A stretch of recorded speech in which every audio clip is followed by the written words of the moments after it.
খবরের শুরুতেই শিরোনাম। দেশ বিরোধী স্লোগান দিলে সোজা হাসপাতাল যেতে হবে, ধর্মতলার ধুন্ধুমার কাণ্ডে চরম হুঁশিয়ারি শ্রমিকের। 10 দিন সময় বসে থাকলে হবে না, অন্নপূর্ণা যোজনা নিয়ে বড় নির্দেশ মুখ্যমন্ত্রী শুভেন্দু অধিকারীর। খারিজি মাদ্রাসা ওবিসি সার্টিফিকেট, পশু হত্যা আইন, মাইক ব্যবহারে কড়াকড়ির জন্য রাগ থেকেই জামাতীয় মৌলবাদীরা ধর্মতলায় হিংসা ছড়িয়েছিল বলে মন্তব্য করলেন মুখ্যমন্ত্রী শুভেন্দু অধিকারী। দল বদল করে নিখোঁজ ছিলেন প্রতিকূর, হঠাৎ সমাজ মাধ্যমে কার বিরুদ্ধে তুললেন বিস্ফোরক অভিযোগ। আন্দোলনের আজ কাঁটাতারের উপরে ছড়িয়ে দিল মিম রিলি, ভারতের জেনজি ম্যাজিকে মজেছে প্রতিবেশী দেশগুলিও। আসছে বিস্তারিত খবরে। রাজ্যে পালাবদলের পর থেকে আলোচনার কেন্দ্রবিন্দু হয়ে উঠেছে সরকারি অন্নপূর্ণা যোজনা। দেখতে দেখতে 2 মাস পেরিয়ে গেছে, কিন্তু এখনো অনেকেই টাকা পাননি। এমনকি ফর্ম ফিল আপ করার পর থেকে পেন্ডিংই দেখাচ্ছে। এবার এই সরকারি অনুদান নিয়ে বিরাট নির্দেশ দিলেন রাজ্যের মুখ্যমন্ত্রী শুভেন্দু অধিকারী।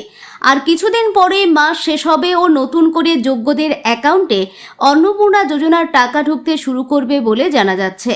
একেবারে সময়সীমা বেঁধে দিয়ে শনিবার রাজ্যের বিধায়কদের তিনি বলেছেন, আগামী 10 দিনের মধ্যে অন্নপূর্ণা যোজনার সুবিধাভোগীদের তালিকা থেকে যোগ্য অযোগ্যদের বাছাই করে ফেলতে হবে। শনিবার বিজেপির পরিষদীয় দলের বৈঠক থেকে নির্দেশ দিয়ে মুখ্যমন্ত্রী বলেছেন, যোজনা নিয়ে আগেই অনেক বিতর্ক তৈরি হয়েছে, বিরোধীরাও বিতর্ক তৈরি করার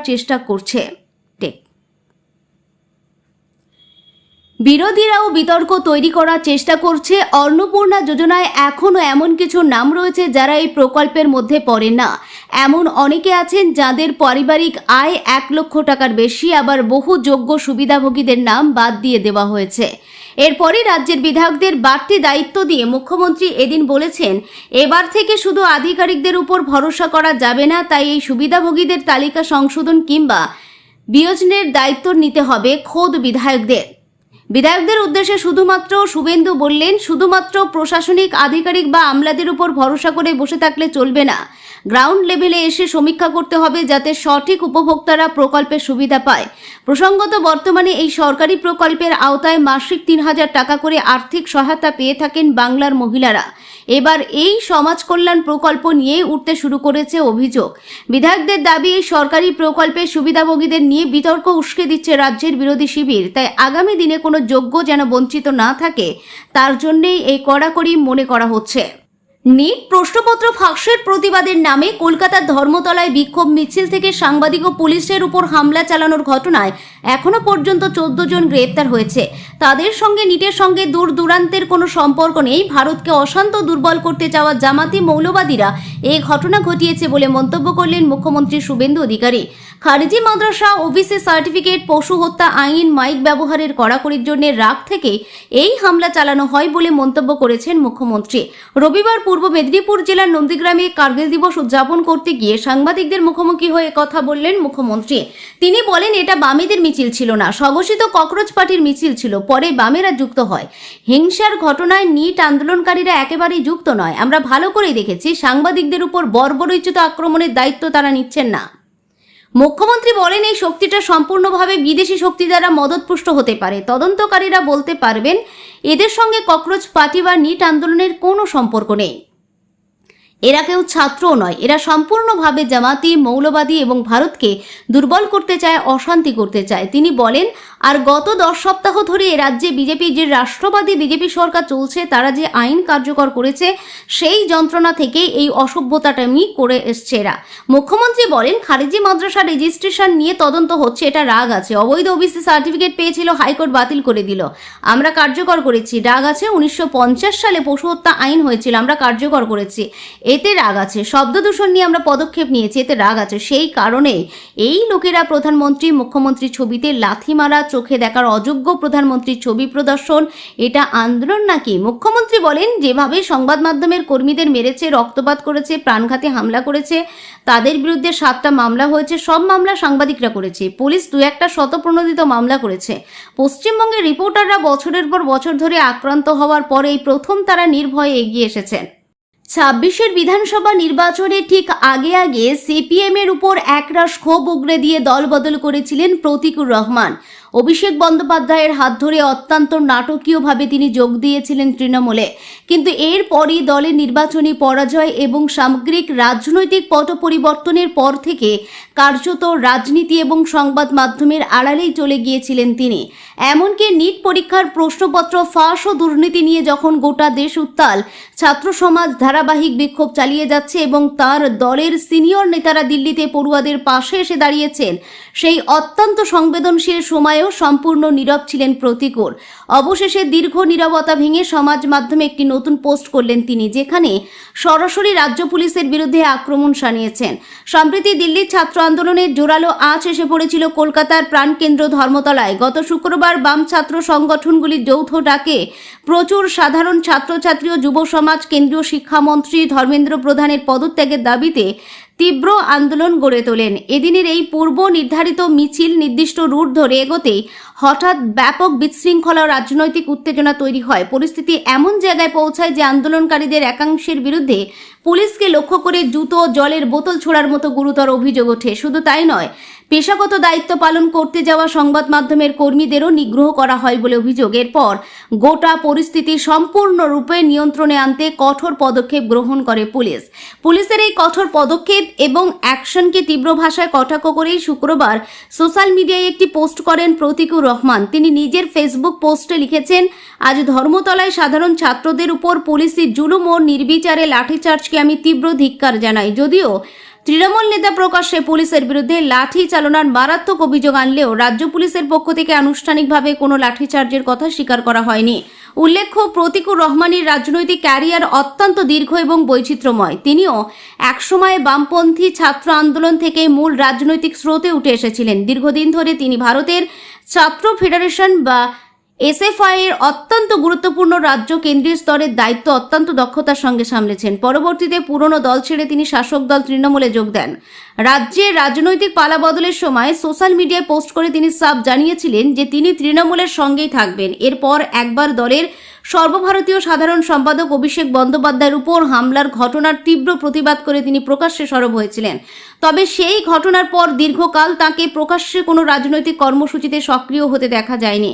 এদিকে প্রতীকুর রহমানের এই হঠাৎ মুখ খোলা এবং পুলিশ প্রশাসনের বিরুদ্ধে ক্ষোভ উগরে দেওয়ার ঘটনাকে একেবারেই হালকাভাবে নিতে নারাজ বিরোধী শিবির। এই প্রসঙ্গে প্রতীকুরের মন্তব্যে তীব্র প্রতিক্রিয়ায় সরব হয়েছেন রাজ্যের বিশিষ্ট রাজনৈতিক ব্যক্তিত্ব দিলীপ ঘোষ। তিনি অত্যন্ত কড়া ভাষায় কটাক্ষ করে বলেন, উনি নিজে কেন ছাত্র আন্দোলনের আর সরাসরি যোগ দিচ্ছেন না? এত বড় মাপের নেতা হয়ে এপার ওপার করে বেড়াচ্ছে, যে দলেই যাচ্ছেন সেই দলটাই শেষ পর্যন্ত ডুবে যাচ্ছে।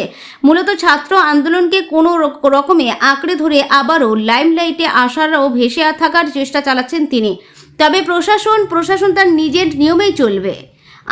আইনের পথেই তার নিজস্ব কাজ করবে। আইনের বাইরে যিনি বা যারা যাবেন, পুলিশ কঠোর হস্তে তাদের বিরুদ্ধে আইনগত পদক্ষেপ গ্রহণ করবে। জেনজি মানে সারাদিন ফোনে মুখ গুজে থাকা, রিলস স্ক্রল করা আর সব কিছু নিয়ে খিল্লি করে মিম বানানো। এই অপবাদ তো তাদের হামেশাই শুনতে হয়, কিন্তু গত এক মাসে ভারতের জেনজিরাই দেখিয়ে দিল তাদের এই তথাকথিত খামতিগুলি আসলে তাদের সবচেয়ে বড় শক্তি। পরীক্ষার প্রশ্নফাঁস নিয়ে তাদের টানা বিক্ষোভের জেরে ধর্মেন্দ্র প্রধানকে শিক্ষামন্ত্রীকে ইস্তফা দিতে হয়েছে। এই আন্দোলনে কোনো লম্বা রাজনৈতিক ইস্তেহার ছিল না, তার জায়গা নিয়েছিল মিম। রিলস হয়ে উঠেছিল লোক জড়ো করার হাতিয়ার, আর শর্ট ভিডিওগুলি হয়ে উঠেছিল পুলিশের বাড়াবাড়ির অকাথ্য প্রমাণ। তরুণ প্রজন্মের এই অদম্য জেদ আর জোশ শুধু ভারতেই নয়, কাতার পেরিয়ে মুগ্ধ করেছে শ্রীলঙ্কা, নেপাল, এমনকি পাকিস্তানকেও। শ্রীলঙ্কার তরুণরা 2022 সালের চরম আর্থিক সংকটের সময় ঠিক এভাবেই পথে নেমে রাজাপক্ষের সরকার ফেলে দিয়েছিল। তাই ভারতের ককরোচ জনতা পার্টির এই অভিনব আন্দোলন তাদেরকে ছুঁয়ে গেছে। শ্রীলঙ্কার সোশ্যাল মিডিয়ায় এখন আরশোলা আর তাকে আটকাতে ব্যর্থ লক্ষণ রেখা নিয়ে মজার সব কার্টুন ভাইরাল। তবে সব ছাপিয়ে গেছে মুম্বাইয়ের এক তরুণীর রিয়া আহিরের একটি ছবি। পুলিশের ভ্যানের সামনে এক হাতে পথ আটকে দাঁড়িয়ে থাকা রিয়ার সেই ছবিকে অনেকেই চীনের তিয়ানআনমের স্কোয়ারের বিখ্যাত ট্যাঙ্কম্যানের সঙ্গে তুলনা করছেন। নেপালের কন্টেন্ট ক্রিয়েটর অবিনাশ মিশ্র ভারতের তরুণদের সমর্থন করে জানিয়েছেন, তোমাদের এই রাগ একদম ন্যায্য। কেউ বললে শুনবে না যে তোমরা বাড়াবাড়ি করছো, শুধু লক্ষ্যের দিক থেকে নজর সরাবে না। সবচেয়ে অবাক করা প্রতিক্রিয়া এসেছে পাকিস্তান থেকে। দুই দেশের মধ্যে রাজনৈতিক বৈরিতা যতই থাকুক, পাকিস্তানের তরুণরা ভারতের জেনজির সাহসে রীতিমতো মুগ্ধ। এক পাকিস্তানি তরুণী উচ্ছ্বসিত হয়ে বলেন, তোমরা এত ভালো কাজ করলে আমরা ঘৃণা করব কি করে? পাকিস্তানের তরুণরা ভারতের পড়ুয়াদের ঐক্য দেখে অবাক। এক যুবকের কথায়, আমাদের এখানে তো শিয়া সুন্নি, পাঞ্জাবি, পশতুন ভেদাভেদ, ভারতের ছেলেমেয়েরা যেভাবে ধর্ম জাত ভুলে একজোট হয়েছে সেটা পাকিস্তানের জেনজির পক্ষে করা প্রায় অসম্ভব। মুম্বাইয়ে পুলিশ ভ্যানে আটক বন্ধুদের বাঁচাতে এক যুবকের অবলীলায় ভ্যানের ছিটকিনি খুলে দেওয়ার ভাইরাল ভিডিও দেখে পাকিস্তানের তরুণদের সাফ কথা, জেনজির কোনো তুলনা হয় না। এই আন্দোলন কি পাকিস্তানের টাকায় হচ্ছে? এমন গুজবের কড়া জবাব দিয়েছেন পাকিস্তানি কন্টেন্ট ক্রিয়েটর বিলাল হাসান। তিনি চরম ব্যঙ্গ করে বলেন, আরে ভাই, আমাদের নিজেদের দেশ চালানোরই টাকা নেই, আমরা আবার ওদের ফান্ডিং করব কোথা থেকে? তিনি আক্ষেপ করে জানান, পাকিস্তানে এমন আন্দোলন হলে পুলিশ ছাত্রদের সোজা গুম করে দেয়। বিলাল হাসানের একটি কথায় হয়তো এই পুরো বিষয়টা পরিষ্কার হয়ে যায়। তিনি বলেন, আমরা একে অপরের কষ্টটা বুঝি, কারণ দিন শেষে আমরা তো সেই দেশ ভাগের সন্তান। এতদিন যারা জেনজির মিম আর ভিডিও দেখে হাসাহাসি করতো, আজ তারাই অবাক হয়ে দেখছে কিভাবে এই প্রজন্ম হাসতে হাসতে একটা গোটা সিস্টেমকে নাড়িয়ে দিতে পারে। বিশ্ব এখন আর হাসছে না, বরং ভারতের তরুণদের থেকে প্রতিবাদের নতুন ভাষা শিখছে। নিট প্রশ্নফাঁস কাণ্ড এবং তার জেরে চলা আন্দোলনকে কেন্দ্র করে গত শুক্রবার রণক্ষেত্রের রূপ নিয়েছিল কলকাতার ধর্মতলা চত্বর। সেই ধুন্ধুমার কাণ্ডের পর এবার সুর চড়ালো রাজনৈতিক মহল। দেশবিরোধী স্লোগান ও আইন শৃঙ্খলা ভঙ্গের অভিযোগে কড়া হুঁশিয়ারি দিয়েছেন বিজেপির রাজ্য সভাপতি শ্রমিক ভট্টাচার্য। পাশাপাশি এই ঘটনায় অভিযুক্তদের বিরুদ্ধে চরম আইনি ব্যবস্থার বার্তা দেওয়া হয়েছে।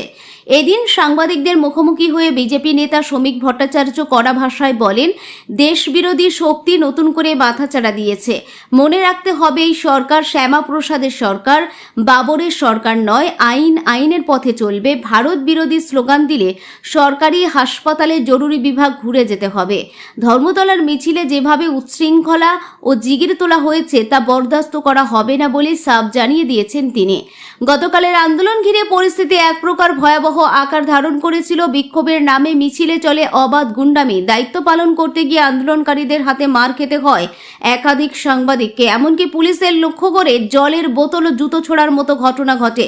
এই ঘটনায় তীব্র নিন্দা করে বিধানসভায় দাঁড়িয়ে কঠোর বার্তার পাশাপাশি অভিযুক্তদের নামের তালিকা প্রকাশ করেছেন বিরোধী দলনেতা শুভেন্দু অধিকারী।